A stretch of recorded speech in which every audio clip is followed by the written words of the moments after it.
So we have three different function definitions here. This is f of x in blue.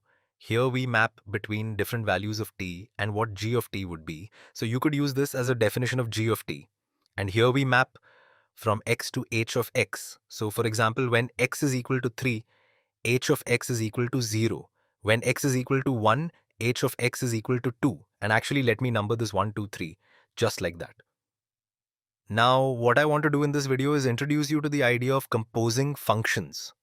Now, what does it mean to compose functions? Well, that means to build up a function by composing one function of other functions, or I guess you could think of nesting them. What do I mean by that? Well, let's think about what it means to evaluate f of not x, but we're going to evaluate f of. Actually, let's just start with a little warm up. Let's evaluate f of g of 2. Now, what do you think this is going to be? And I encourage you to pause this video and think about it on your own. Well, it seems kind of daunting at first if you're not very familiar with the notation, but we just have to remember what a function is. A function is just a mapping from one set of numbers to another. So, for example, when we're saying g of 2, that means take the number 2, input it into the function g, and then you're going to get an output which we are going to call g of 2. Now we're going to use that output g of 2 and then input it into the function f. So we're going to input it into the function f, and what we're going to get is f of the thing that we inputted, f of g of 2. So let's just take it step by step. What is g of 2? Well, when t is equal to 2, g of 2 is negative 3. So when I put negative 3 into f, what am I going to get? Well, I'm going to get negative 3 squared minus 1, which is 9 minus 1, which is going to be equal to 8. So this right over here is equal to 8. F of g of 2 is going to be equal to 8. Now, what would, using the same exact logic, what would f of h of 2 be? And once again, I encourage you to pause the video and think about it on your own. Well, let's think about it this way. Instead of doing it using this little diagram, here everywhere you see the input is x. Whatever the input is, you square it, and minus 1. Here the input is h of 2.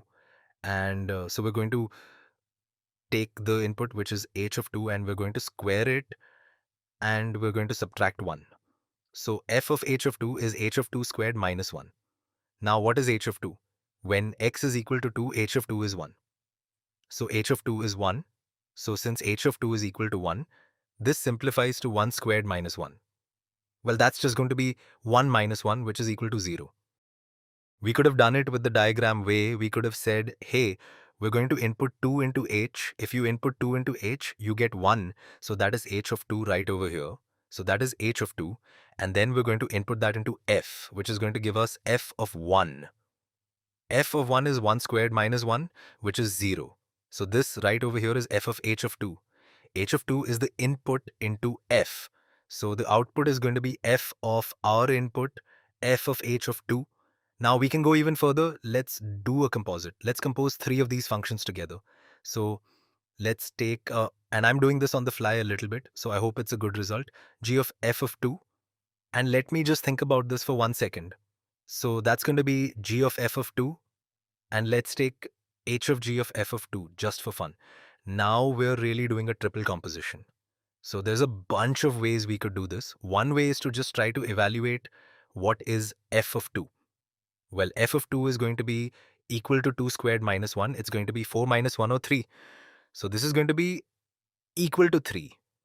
Now what is g of 3? G of 3 is when t is equal to 3, g of 3 is 4.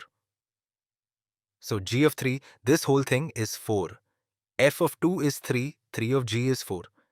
What is h of 4? Well, we can just look back to our original graph here. When x is 4, h of 4 is negative 1. So h of g of f of 2 is just equal to negative 1. So hopefully this you somewhat familiar with how to evaluate the composition of functions.